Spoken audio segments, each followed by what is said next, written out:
disrupted hegemonic practices of aesthetic placemaking in Louisville, Kentucky. She's recently presented at the Performance Studies International Conference in Johannesburg, South Africa, and in June of 2024, she will perform at the Royal Central School of Speech and Drama as part of PSI Conference number 29.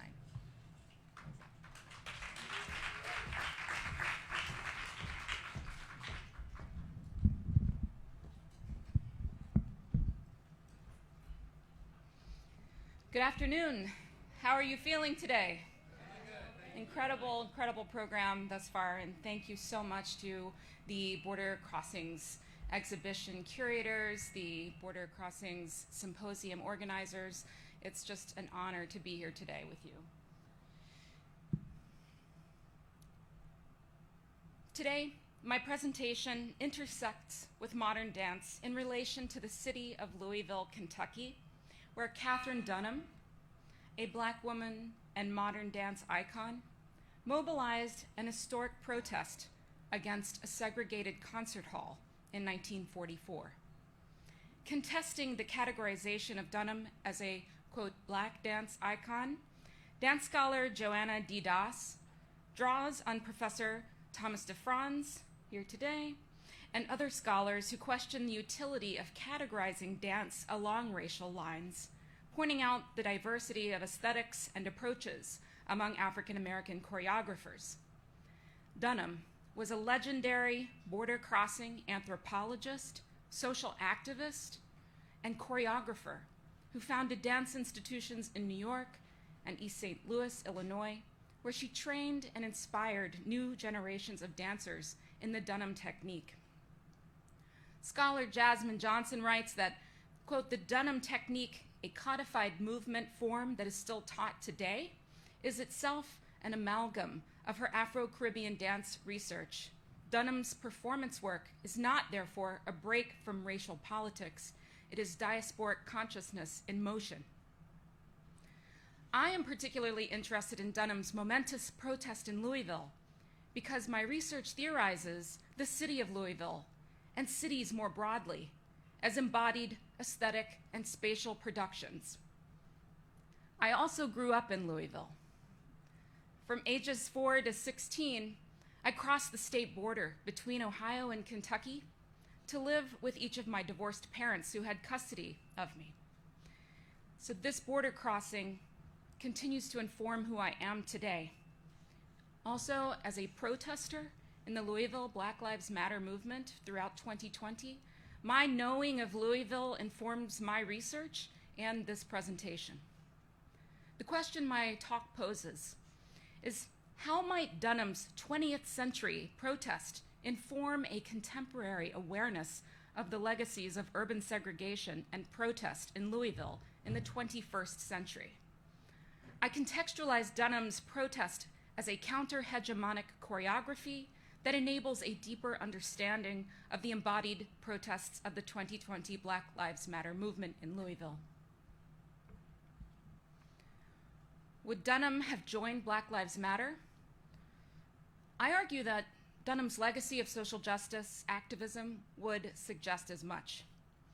I assert that through protest, Dunham and Louisville Black Lives Matter protesters effectively contested and resignified the segregated city.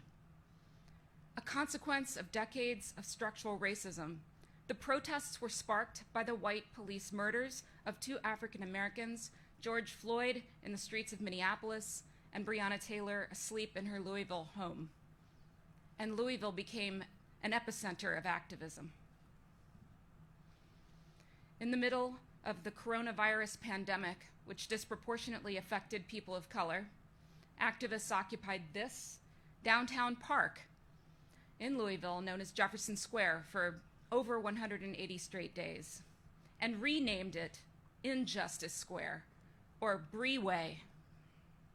These were the banners installed around the periphery of Breeway. The calculated nature of the protesters' actions also echoes Dunham's pre-civil rights era interventions in hegemonic space. Yet, like Dunham's ephemeral protest of the Louisville auditorium, the Black Lives Matter protesters' historic interventions also remain unmarked at the site. While monuments to white firefighters, police, and white settler colonial statues still stand, Dunham's and the Taylor movement's protest choreographies have vanished. Performance studies scholar Rebecca Schneider writes that unlike specific men, specific women are rarely monumentalized and are thus historically, quote unquote, at odds with the usual monument.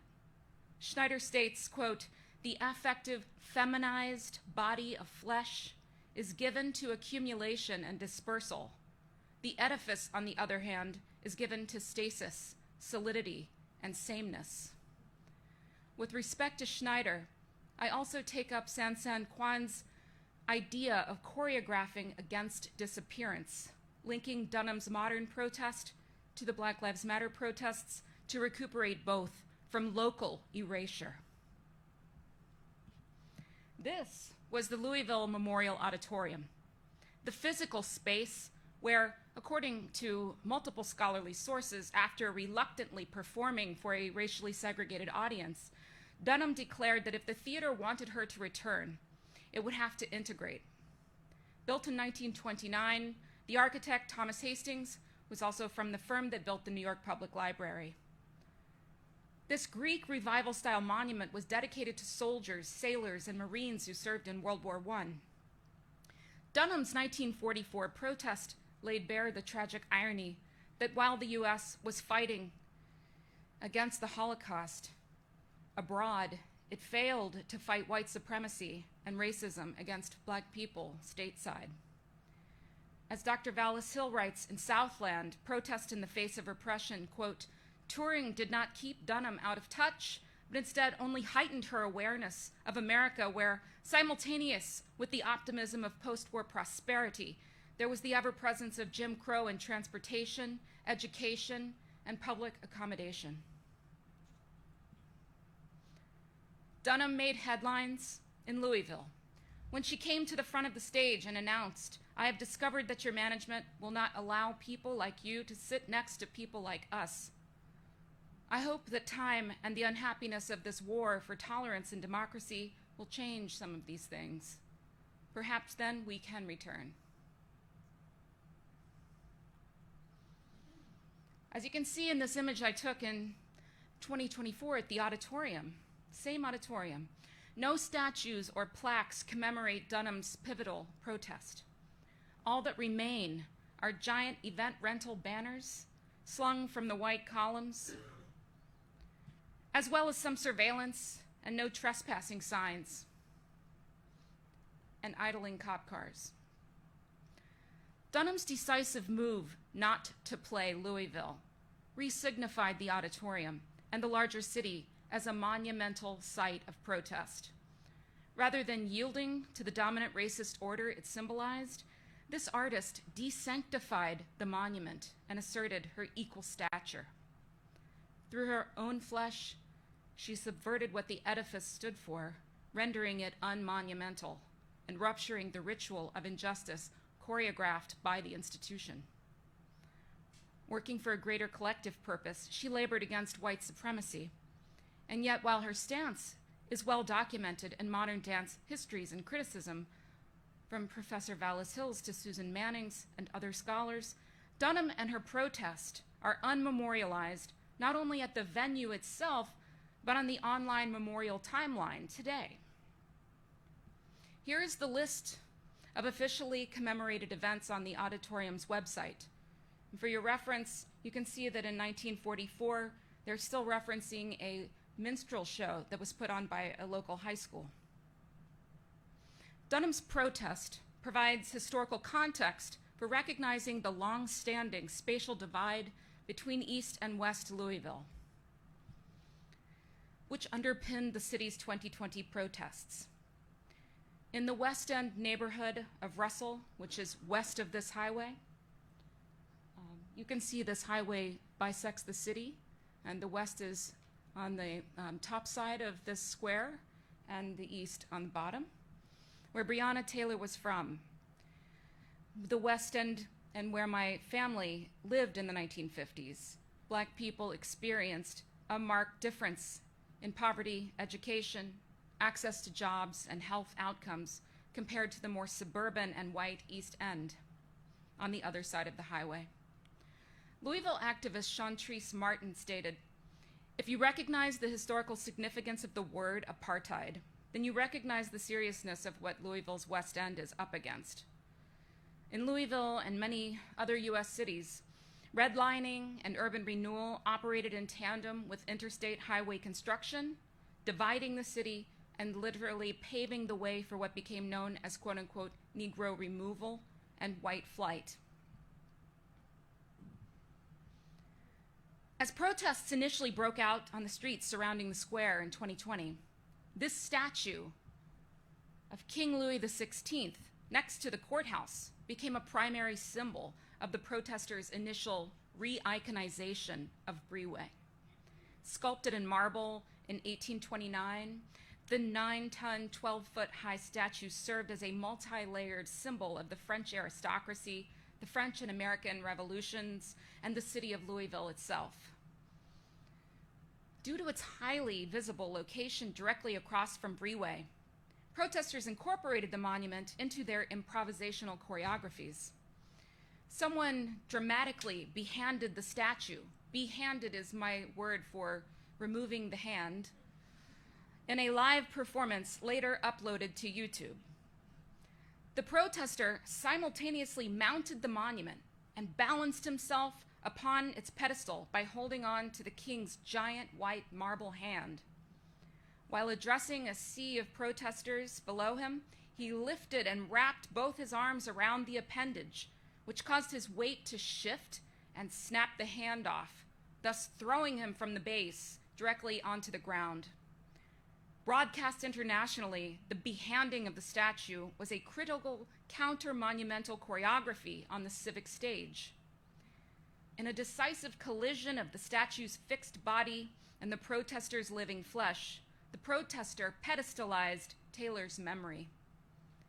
In the protester's sequencing of movements through his mounting and behanding, he assumed monumental proportions and symbolically re-iconized the city, and in so doing, created a counter-monument to Taylor, a specific woman, a 26-year-old emergency medical technician and essential worker. Similar to Dunham's counter-monumental choreography of the Louisville Auditorium, the protesters' behanding defied the monument, eliminating the distance between monument and beholder. But after 99 days of protest, the city removed the statue from public view on September 3rd, 2020, and the last I heard, they are debating its restoration and reinstallation elsewhere in the city. In another protest choreography of 2020, a group of urban farmers began planting vegetable gardens at Brioué under the project banner, Brianna's Roots, breaching the hard concrete flower beds that divided Jefferson Square. Brioué farmers physically staked their claim on this monumental infrastructure by transplanting the ornamental beds with kale, tomatoes, and peppers in the name of justice for Taylor. I remember at the time watching these gardens grow and wondering what was happening, and only later finding out that it was these radical gardens. Like the protester who transgressed the pedestal of King Louis XVI and seized the marble hand, the gardeners mounted the elevated concrete beds to reappropriate Jefferson Square as the people's base. Through their unsanctioned plantings, protesters choreographed a site-specific sustainable food foundation that both commemorated Taylor's loss and countered her disappearance. At Brioué, the gardeners addressed the limited fresh food options in the West End and taught basic gardening skills through free workshops and expanded the community gardens to other locations throughout the city. They donated the produce to Kentucky Alliance, a prominent social justice organization in Louisville whose founding members include political activist Angela Davis and Ann Braden. Kentucky Alliance distributed the food to organizations to feed the West End. In 2020, the city uprooted the iconic Taylor Memorial and Gardens as part of cleanup efforts to keep the park safe and accessible. In the idiom of Schneider, through their hegemonic proclamations, the city scripted the live performance of the protesters as having disappeared. As Dunham and the Louisville Black Lives Matter protesters demonstrated, counter-hegemonic choreographers can effectively leverage their collectivity and access to public space to care for minoritized communities. As evidenced by the re-iconization and re-infrastructuring of Breeway, protesters improvised a new collective civic space, choreographing against segregation in the contemporary city and remaking the city a space of mutual aid. In contrast to the concept of artists as privileged beings who can singularly overthrow hegemony, Dunham and Black Lives Matter activists recognized the political efficacy of working with and alongside groups. In closing, contemporary artists and activists today can be inspired by Dunham's modern border crossings to refuse today's hegemonic city choreographies, to remake and reclaim a more just and inclusive city. Although there are no hard body statues to commemorate Dunham and Taylor in Louisville, their memory is archived in the bodies and flesh of protesters who continue to say their names. Thank you.